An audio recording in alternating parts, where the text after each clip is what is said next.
Bilasan dari kalau tadi juga udah komunitas orang sangat menarik.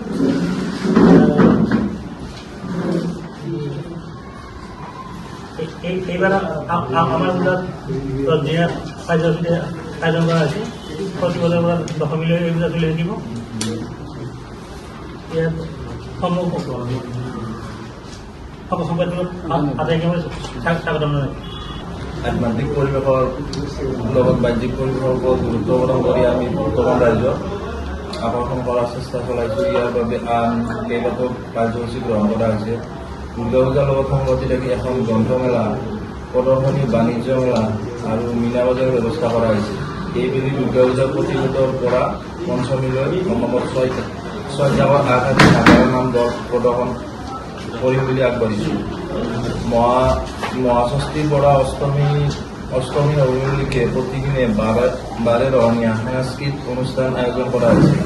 সেই অনুসৰি মহাষষ্ঠী 9 অক্টোবৰৰ আবেলি 6 বজাত লোকগীতৰ অনুষ্ঠান, নিশা 8 বজাত জনপ্ৰিয় কণ্ঠশিল্পী পাৰ্থপ্ৰতিম বৈশ্যৰ গীতৰ শৰাই, মহাষ্টমী 10 অক্টোবৰৰ দিনৰ 4 বজাত দিহানাম প্ৰতিযোগিতা, সন্ধিয়া 6 বজাত এখন স্মৃতিগ্ৰন্থ উন্মোচন কৰা হ'ব।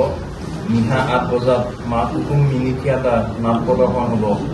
মহাষ্টমী মহানৱমী 11 অক্টোবৰৰ সন্ধিয়া 6 বজাত বাৰে ৰহণীয়া সাংস্কৃতিক অনুষ্ঠান, নিশা 9 বজাত অসমৰ জনপ্ৰিয় কণ্ঠশিল্পী মৌচম গগৈৰ গীতৰ শৰাই আগবঢ়োৱা হৈছে। পোনপ্ৰথমে কওঁ যে এইবাৰ আমি যিটো দুৰ্গা পূজা উদযাপন কৰিবলৈ লৈ গৈছোঁ 10 দিনীয়া এটা কাৰ্যসূচীৰে আমি দুৰ্গা পূজা অনুষ্ঠিত কৰিম। এইবাৰ সময় অনুযায়ী আমি 3 অক্টোবৰ 16 আহিন তাৰিখৰ পৰা শুক্লা প্ৰতিপদ হ'ব। তাৰ পৰা 25 আহিন 12 অক্টোবৰলৈকে শনিবাৰলৈকে আমাৰ শুক্লা দশমী চলি থাকিব। এইবাৰ বিশেষকৈ যিখন দুৰ্গা পূজাৰ আমি বাজেট এটা আমি সাজু কৰিছোঁ, বাজেটটো 45 লাখ টকাৰ এটা বাজেট আমি সাজু কৰিছোঁ পোনপ্ৰথমে। লগতে এইবাৰ আমি দুৰ্গা পূজাত আমি কিছু নতুনত্বৰ চেষ্টা চলাই আছোঁ। আৰু এই নতুনত্ব বুলি ক'ব গ'লে পোনপ্ৰথমবাৰৰ বাবে আমাৰ দুৰ্গা পূজাত গ্ৰন্থমেলা আমি আয়োজন কৰাৰ এটা কথা ভাবিছোঁ। আৰু এয়া চাগে ৰাইজৰ যথেষ্টখিনি সঁহাৰি পাম। আৰু ৰাইজৰ বহুত অনুৰোধ আছিল আজি বহু কেইবছৰৰ পৰা যে এখন গ্ৰন্থমেলা লাগে। গ্ৰন্থমেলাৰ লগত আমি এখন প্ৰদৰ্শনীও ইয়াতে অনুষ্ঠিত কৰিম, যিটো প্ৰদৰ্শনীয়ে ৰাইজে যথেষ্ট ভাল পাব। কাৰণ আমি আধ্যাত্মিক যিটো পৰিৱেশ আছে তাৰ লগত বাহ্যিক পৰিৱেশতো গুৰুত্ব দিব লগা হৈছে, কাৰণ যিহেতু আমি নতুনত্ব কিবা এটা দিব চেষ্টা কৰি আছোঁ। লগতে আমি ইয়াতে যদি কওঁ আমাৰ বাহ্যিক পৰিৱেশত যিটো আছে তাৰ ভিতৰত আমি 3খনকৈ আগশাৰী নাট্য দল, আবাহন থিয়েটাৰ, ৰাজধানী থিয়েটাৰ আৰু ইতিহাস থিয়েটাৰৰো ইয়াত 3খন নাট মঞ্চস্থ হ'ব। আৰু সেই নাটৰ মঞ্চস্থৰ সময় দশমীৰ পৰা আৰম্ভ হ'ব। আৰু লগতে আমি যিটো পাৰ্কিঙৰ ব্যৱস্থা আছিলে, আমি বহুত ভক্তবান ৰাইজ আহে, পাৰ্কিঙৰ যথেষ্টখিনি অসুবিধা পায়। এইবাৰ আমি পাৰ্কিঙৰ কাৰণে এখন উপ সমিতি গঠন কৰিছোঁ, যাতে দূৰ দূৰণিৰ পৰা অহা যিখিনি আমাৰ ভক্তবান ৰাইজ আছে তেওঁলোকে পাৰ্কিঙৰ কোনো অসুবিধা নাপায়। তেওঁলোকক পাৰ্কিঙৰ এটা সুব্যৱস্থা কৰাৰ কাৰণে আমি যথেষ্টখিনি গুৰুত্ব আৰোপ কৰিছোঁ।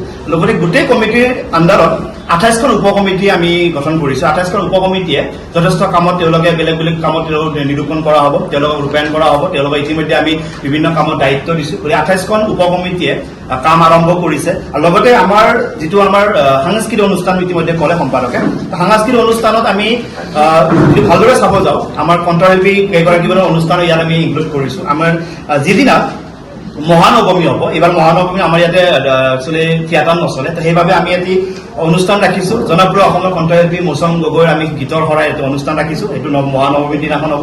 আৰু লগতে আমি কিছুমান অনুষ্ঠান ৰাখিছোঁ যিবোৰ ভক্তমান ৰাইজে যথেষ্ট ভাল পাব।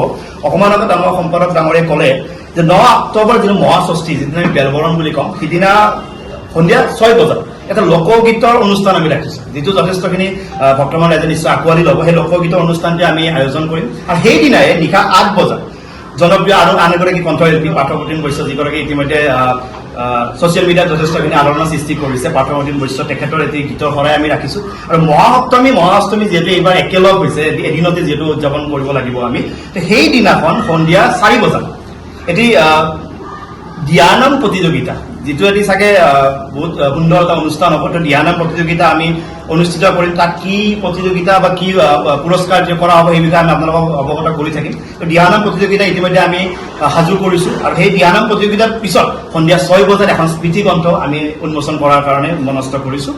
লগতে নিশা 8 বজাত সেইদিনাখনে মানে অষ্টমী আৰু সপ্তমী মিলি পেলাই যিদিনা হ'ব, এইটো 10 অক্টোবৰ তাৰিখ হ'ব, সিদিনা নিশা 8 বজাত আমাৰ মা কুসুম মিনি থিয়েটাৰ বুলি এখন মিনি থিয়েটাৰ আমি ইয়াতে মঞ্চস্থ কৰিবৰ কাৰণে তেওঁলোকৰ লগত আমি আলোচনা কৰিছোঁ। তেওঁলোকে সেই মিনি থিয়েটাৰখন ইয়াত মঞ্চস্থ কৰিব, ৰাইজে নিশ্চয় আঁকোৱালি ল'ব আৰু বহুতখিনি ছাইডত আমি চেষ্টা চলাম যাতে এই যিখন পূজা 10 দিনীয়া যিটো পূজা সুন্দৰভাৱে হওক, সুশৃংখলভাৱে হওক, সকলো নিয়ম আমি মানি চলিবৰ কাৰণে চেষ্টা কৰিম। আৰু ভক্তমান ৰাইজকো আমি বিনম্ৰতা অনুৰোধ জনাইছোঁ যে আপোনালোকৰ সহায় সহযোগিতা অবিহনে এই 10 দিনীয়া দুৰ্গা পূজাখন আমি উদযাপন কৰিব কেতিয়াও নোৱাৰো, গতিকে আপোনালোকৰ সহায় সহযোগিতা লাগিব। আৰু লগতে আমাৰ দুৰ্গা পূজাৰ লগত সংগতি ৰাখি যিখিনি ব্যৱসায়ী বন্ধু আছে তেওঁলোকে নিশ্চয় এটা বস্তু কাৰণে অপেক্ষা কৰি আছে যে আমাৰ মন্দিৰৰ সন্মুখত যিখিনি আমি দোকান পোহাৰৰ ব্যৱস্থা হয় তাতে আমাৰ এটা ডাকৰ সৃষ্টি হয়, খলা ডাক বুলি কওঁ আমি। সেই খলা ডাকৰ কাৰণে এটা দিন আমি নিৰ্ধাৰণ কৰিছোঁ, গতিকে আমি সংবাদ মাধ্যমৰ ফালৰ পৰা এই খলা ডাকৰ এটা দিন 10 ছেপ্টেম্বৰৰ ৰাতিপুৱা 10 বজাত যিসকল ব্যৱসায়িক বন্ধুৱে আমাৰ দুৰ্গা পূজাত তেওঁলোকে ব্যৱসায় কৰিম বুলি ভাবি আছে তেওঁলোকে 10 ছেপ্টেম্বৰ ৰাতিপুৱা 10 বজাত পুৱাকৈ তেওঁলোকে মন্দিৰ প্ৰাংগণ আহিব লাগে। সিদিনাখন আমাৰ এই খলা ডাকৰ এটি ব্যৱস্থা কৰা হৈছে। সমূহ ব্যৱসায়ী বন্ধু তাত উপস্থিত থাকিবৰ কাৰণে আমি বিনম্ৰতাৰে অনুৰোধ জনাইছোঁ। আৰু সেই অনুষ্ঠানটোত সুন্দৰকৈ আমি যিসকল যুৱ ব্যৱসায়ী আছে তেওঁলোককো আমি আহ্বান জনাইছোঁ, তেওঁলোক আহক, আহি পেলাই আমাৰ ইয়াতে সহায় সহযোগ কৰক, তেওঁলোকে ব্যৱসায় কৰাৰ সুবিধা পাব।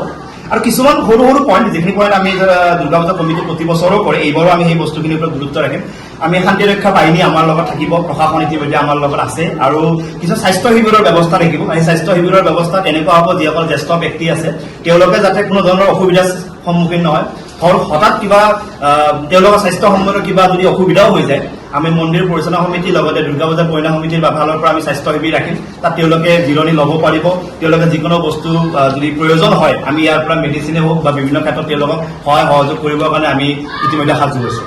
লগতে আমি কিছুমান আলোকসজ্জা, যিটো আলোকসজ্জা আপোনালোকক আমি দেখাবৰ কাৰণে চেষ্টা কৰিম, আৰু এইটো লাইটৰ ফালৰ পৰা হওক বা বিভিন্ন ফালৰ পৰা হওক, এই আলোকসজ্জাৰে আমি মন্দিৰ ধুনীয়াকৈ সজাব চেষ্টা কৰিম, মন্দিৰ প্ৰাংগণ সজাব চেষ্টা কৰিম। গতিকে নানা আলোকসজ্জাৰে আমি তেওঁলোকক আদৰিম, প্ৰত্যেকগৰাকী ভক্তমান ৰাইজক আদৰিম। আৰু পাৰ্কিঙৰ কথাটো ইতিমধ্যে ক'লো, পাৰ্কিঙৰ কাৰণে কোনো ধৰণৰ অসুবিধা আপোনালোকে এইবাৰ নাপায়, কাৰণ যোৱাবাৰ বহুত দূৰ দূৰণিৰ পৰা গাড়ীবোৰ থৈ তেওঁলোকে খোজকাঢ়ি আহিব লগা হৈছিলে। এইবাৰ সেনেকুৱা কোনো ধৰণৰ অসুবিধা নাপাবৰ কাৰণে আমি চেষ্টা কৰিম। আৰু তাত কিবা যদি আপোনালোকৰ মতামত থাকে, কিবা যদি আপোনালোকৰ দিয়া পৰামৰ্শ থাকে, আপোনালোকে আমাক দিব পাৰে।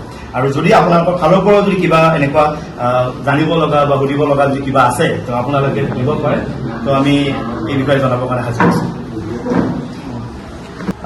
যিহেতু আমি প্ৰতি বছৰে যিহেতু আমাৰ মা দুৰ্গাৰ সন্মুখত আমি মহ বলি আদি নিয়ম চলি আহিছে, গতিকে ইতিমধ্যে আমি এনেকুৱা মহ বলি সংখ্যাটো আমি ইতিমধ্যে নকওঁ, কিন্তু দূৰ দূৰৰ পৰা আমাৰ হাতত যোগাযোগ চলি আছে, যোগাযোগ কৰি আছে। তথাপিও আমি ইতিমধ্যে প্ৰায় 40টামান 52 মান ইতিমধ্যে কনফাৰ্ম হৈছে, যদিও আমি সবিশেষ এতিয়া জনাব নোৱাৰিম, যিহেতু এতিয়া আমাৰ হাতত বহুতখিনি সময় আছে। কিন্তু বহুত দূৰ দূৰণিৰ পৰা ভক্তগণ ৰাইজে যোগাযোগ কৰি আছে। ইতিমধ্যে 52 আমাৰ মহ বলিৰ বাবে সাজু কৰা হৈছে। তাৰপিছত আকৌ তাৰ সংখ্যা বৃদ্ধি হ'ব পাৰে, সেই বিষয়ে আমি ইতিমধ্যে অৱগত নহয়। আৰু ইয়াৰ লগতে আৰু বাকী যদি কিবা জানিব লগা আছে আপোনালোকে জনাব। অতিথি হিচাপত বুলি ক'ব গ'লে আমি মহাষষ্ঠীৰ দিনাখন অতিথিৰ কথা আমি ভাবি আছোঁ, সেই বিষয়ে ইতিমধ্যে আলোচনা চলি আছে। আমি অতিথিগৰাকী বা যিসকলে অতিথি আমি আহিব বা ইতিমধ্যে অতিথি বহুত কেইগৰাকী ইতিমধ্যে আহিছে, আমাৰ খবৰ লৈছে, প্ৰতিগৰাকী অতিথি আমাৰ লগত যোগাযোগো কৰি আছে, তেওঁলোকে আমাৰ দিহা পৰামৰ্শ আগবাঢ়ি আছে। কিন্তু মহাষষ্ঠী বা নৱমীৰ দিনাখন কোনোবা কোন বিশেষ ব্যক্তি যদি আমি কাৰোবাৰ কথা ভাবিছোঁ বা আলোচনা চলি আছে, সেই মৰ্মে আমি ইতিমধ্যে নাম উল্লেখ কৰিব পৰা হোৱা নাই। আমাৰ হাততে কেইদিনমান সময় লাগিব, আৰু তাৰপিছত যদি আমি সময় সুবিধা পাওঁ আপোনালোকৰ লগত আৰু যোগাযোগ কৰিম। এনেকুৱা ব্যক্তিৰ কিবা পৰিচয় বা নাম পালে নিশ্চয় আপোনালোকক আমি যোগাযোগ কৰিম আৰু আপোনালোকক অৱগত কৰিবৰ কাৰণে আমি সাজু কৰিম। মহাপঞ্চমীৰ দিনাখন আমাৰ মাননীয় কেবিনেট মন্ত্ৰী লগতে আমাৰ স্থানীয় বিধায়ক চন্দ্ৰমোহন পাটোৱাৰী ডাঙৰীয়া উপস্থিত থাকিব, সেই বিষয়ে ইতিমধ্যে তেখেতে আমাক জনাইছে।